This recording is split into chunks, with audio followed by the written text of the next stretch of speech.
Every path we walk holds secrets. Some are in plain sight, some are waiting to be discovered. What if, on an ordinary day, you stumbled upon something extraordinary? An unknown place, shrouded in mystery and power. Not long ago, I found such a place. Deep in the woods behind my house, an ancient well called to me. And when I touched it, everything changed. It was some kind of portal, some kind of looking glass into Aldarion. A world of light and shadow, of choices and consequences. A world that feels closer to our own than you might think. Through that well, I see it all happening now, today, as we speak. These are their stories, their destinies, and I am here to share them with you. So come with me, my friends. Join me in this journey beyond the well. The Lantern Keeper. In the year 1319 of the Fifth Era, in a remote, windswept village on the rugged coast, there was a great lantern atop the highest cliff. Its light glowed with an otherworldly luminescence, and it was the village's salvation. Ships navigating treacherous waters depended on it to find safe harbor and avoid the jagged rocks below. For centuries, a lantern keeper maintained the flame, each one of them dedicating their life to the duty. They knew the light's mystical glow was tied to the village's survival. The lantern keepers were looked upon by the townsfolk with great admiration and respect. Of course, the entire village of Rocky Point knew and loved old Keeper Tavren. He now, for years, had kept the flame alive and had helped the brave sailors face the dangers of the wild waters. What they might not have spoken out loud, but in hushed tones, was that Tavren was getting close to his journey, to make his walk on the waves, as they would say, to move on to the next place by the gods. What the good people of Rocky Point also didn't know and wouldn't understand was Tavren's close connection to the Nexus. His connection helped him brighten the lamp. It helped him point the lamp in the right direction. Truthfully, the people just figured it was a gift from the gods that Tavren always seemed to know when and where to keep the light. And maybe it was.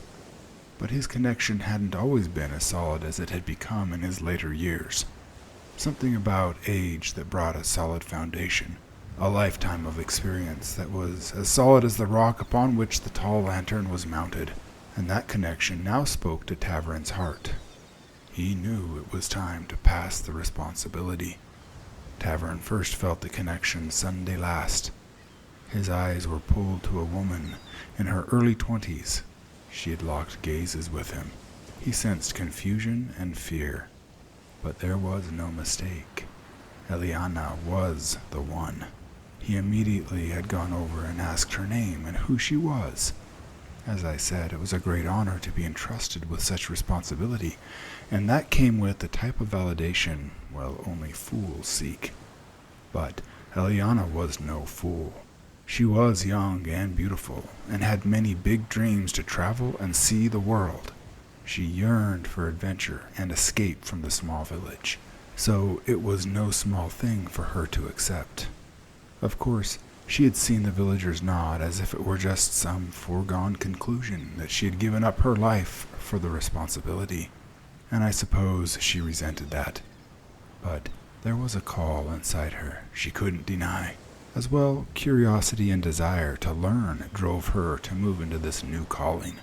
So, over the next few months, Tavren had spent time, much time, teaching all the menial tasks, hauling oil, water, cleaning the lenses, the tower, keeping it all in order. He told her about the importance of loving the lamp, of letting your heart bind to it. Binding is more than serving. It is trusting. It is completely letting your guard down.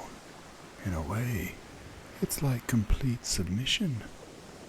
She spurned the thought. She'd always prided herself on independence, that nobody could hold her back. She'd go where she wanted to and when.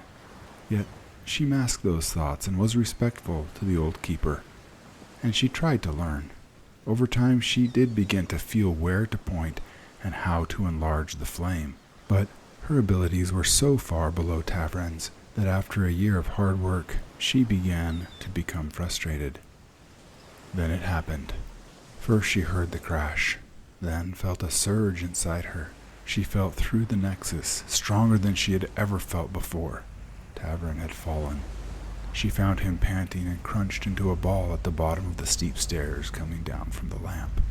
She'd carefully helped him into his bed, and then turned to fetch a healer, but Tavren called to her and motioned her to the bedside. "Come, my child." "You need a healer," Elyana insisted, but Tavren shook his head and just held her hands. "It is my time, Elyana. Listen to me." His breath was shallow, his old hands trembling as he gripped Elyana's. His eyes, though weary, still held the depth of knowing. "You feel trapped," he murmured, seeing past the wall she had built.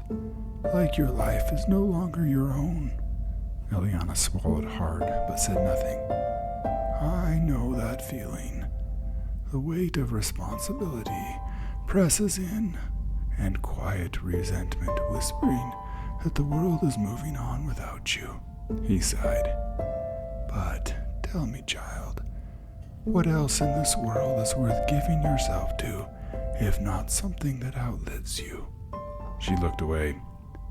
I don't want to be bound to this place forever." "Binding, my dear, is not chains. Elyana, it is meaning. It's knowing that what you do matters.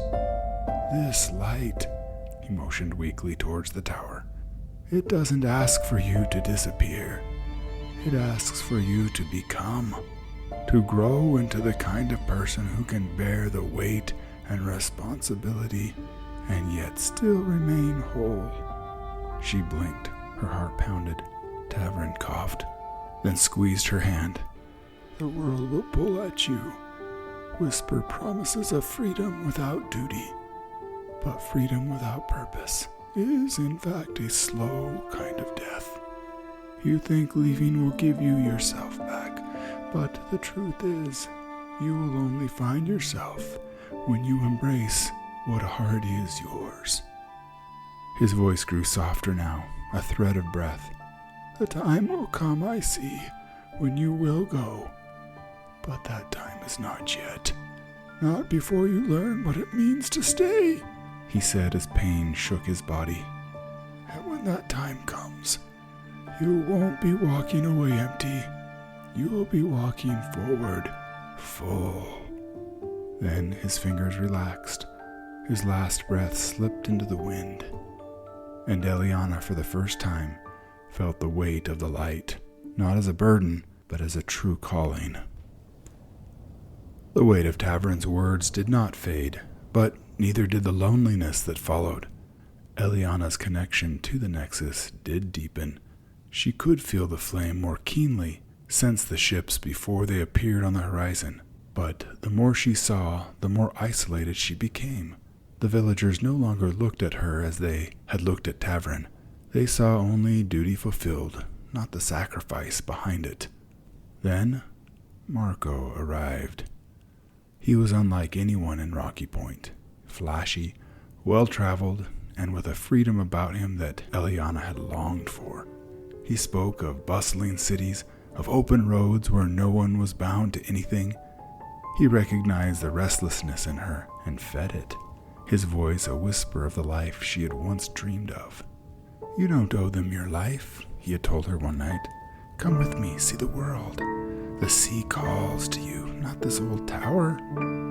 She wavered, and Marco kept coming back. He could see her struggle and wanted desperately to pull her away. He cared nothing for the people that she served. Then, one beautiful evening, he asked her again, and she looked into his eyes and felt the deep, restless stirrings pull. Then, all at once, she made her choice. As she hustled down the quiet, dark road to where they were going to meet, she felt it, a terrible storm rolling in off the ocean. The ships would be blind without the lantern, And there she stood, literally at the crossroads. Follow Marco into the unknown, or stay and hold the light against the storm. Tears streamed down her face as she turned away from Marco and ran to the tower.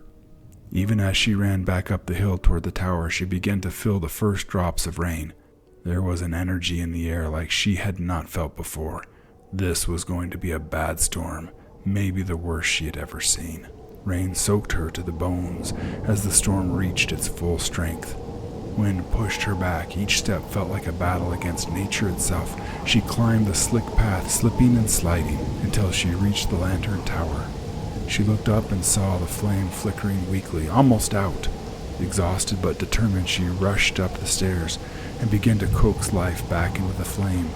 Her hands shook as she poured oil, shielded the wick, and whispered the ancient words. Stay, burn bright, guide them. The storm raged on, but Elyana refused to let the light falter. And as she realized the full meaning of what she was doing, she let her feelings push out into the ocean. There she could feel something. A small boat fighting through the giant waves, struggling to make safe passage into the harbor. Something in that boat called to her. Through the spray and the mist and the howling wind, she saw a face. The chiseled, set jaw of a man undeterred by the storm and looking forward toward her light. Suddenly she felt a burst of energy.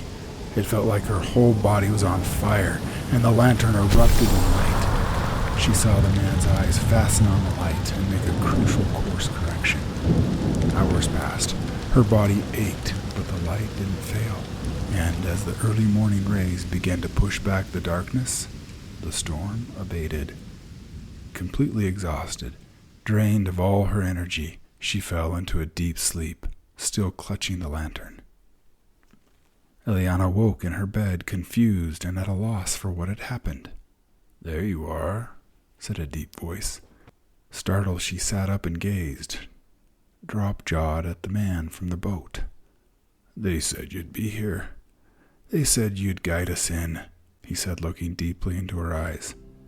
"I am Kalen, son of Torek, of the Southern Realm," he said, and gracefully bowed to her. She immediately felt a flush, but could not take her eyes off the tall and incredibly handsome man. Kalen turned, retrieved a hot cup of cow, which he gently placed into her hands. "I owe you my life. The men on my ship owe you their lives." He looked intently into her eyes. "Thank you, from the bottom of my heart, thank you." Several weeks passed, and the two of them saw each other frequently, but perhaps not as frequently as they would like to have. But even set the day before Kalen and his crew were to depart, he found himself walking up the winding road towards the lamp tower. She felt his presence coming before the knock, but even still her words failed. Kalen broke the silence first. "I couldn't leave without seeing you." She swallowed and replied, "Odd that your duty takes you away and mine keeps me here. It's what I feared, that I would become so bound to this place I would never see the world beyond it." Kalen nodded, sitting in the silence for just a few minutes, gazing out at the ocean before he said, "And yet, you stay. Not because you're forced to, but because you choose to. Elyana, your duty hasn't caged you. It has made you stronger, something unshakable. I've never met a woman like you in all my travels. So, this I swear to you. I will return." Elyana's heart skipped, and she felt like she might float, then smiled and replied, "Kalen, when you do, the light will be here." Thank you for joining me today as we look beyond the well. What lies ahead is not just a tale, it's a journey, one that we will take together. If you're ready to step further into Aldarion, subscribe and follow Beyond the Well wherever you listen to podcasts. For even more information, visit beyondthewell.net for transcripts, notes, character descriptions, maps, and much more. And remember, sometimes the path we walk reveals more than we ever imagined. So, keep seeking, keep dreaming, and keep telling your story. Bye.